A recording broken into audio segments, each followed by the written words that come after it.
தமிழ்நாட்டில் தனிநாடு சட்டமன்ற தேர்தலில் பதிவான வாக்குகள் எண்ணப்பட்டு வரும் நிலையில் விஜய் தான் போட்டியிட்ட 2 தொகுதிகளிலும் முன்னிலையில் உள்ளார். அதை பற்றி பார்க்கலாம். தமிழ்நாடு சட்டசபை தேர்தலுக்கான வாக்கு எண்ணிக்கை திங்கள்கிழமை காலை தொடங்கியது. இதில் திருச்சி கிழக்கு தொகுதியில் முதல் சுற்று முடிவில் தமிழக வெற்றிக் கழகம் தவக தலைவர் விஜய் 1669 வாக்குகள் வித்தியாசத்தில் முன்னிலையில் இருக்கிறார். நடிகராக இருந்து அரசியலுக்கு வந்துள்ள தவக தலைவர் விஜய் திருச்சி கிழக்கு மற்றும் பெரம்பூர் ஆகிய 2 தொகுதிகளில் போட்டியிடுகிறார். தமிழ்நாட்டில் அவரது கட்சியின் அரசியல் அறிமுகத்திற்கு இன்றைய தேர்தல் முடிவுகள் மிகவும் முக்கியமானதாக பார்க்கப்படுகிறது. இந்த தேர்தலில் தமிழக வெற்றிக் கழகம் தவக தனித்து போட்டியிடுகிறது. அதிமுக தலைமையிலான தேசிய ஜனநாயக கூட்டணியில் பாஜகவும் இடம்பெற்றுள்ளது. திமுக தலைமையிலான கூட்டணி காங்கிரசுடன் சேர்ந்து ஆட்சியை தக்க வைக்க போராடுகிறது.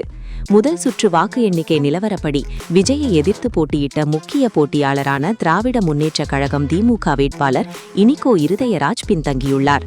தவக தலைவர் விஜயின் வருகை தமிழ்நாடு தேர்தல் களத்தை மும்முனை போட்டியாக மாற்றியுள்ளது. பொதுவாக மாநிலத்தின் அரசியல் களம் திமுக மற்றும் அதிமுக தலைமையிலான கூட்டணிகளை சுற்றியே இருந்து வந்துள்ளது. மேலும் பெரம்பூர் தொகுதியிலும் விஜய் தான் முன்னிலையில் உள்ளார். அங்கு 13,055 வாக்குகளை பெற்று முன்னிலையில் உள்ளார்.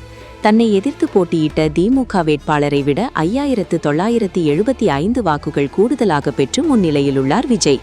இதனால் பெரம்பூரில் அவரின் வெற்றி என்பது கிட்டத்தட்ட உறுதியாகிவிட்டது.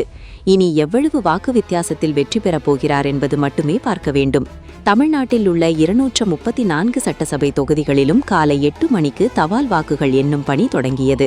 அதைத் தொடர்ந்து 8:30 மணி முதல் மின்னணு வாக்குப்பதிவு எந்திரங்களில் இவிஎம்மில் பதிவான வாக்குகள் எண்ணப்பட்டன. ஒவ்வொரு சுற்று முடிவுகளும் ஈசிநெட் தளம் மற்றும் தேர்தல் ஆணையத்தின் அதிகாரப்பூர்வ இணையதளத்தில் உடனுக்குடன் அப்டேட் செய்யப்பட்டன.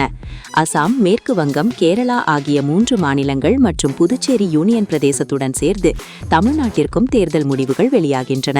தமிழ்நாட்டில் ஏப்ரல் 23ஆம் தேதி வாக்குப்பதிவு நடைபெற்றது.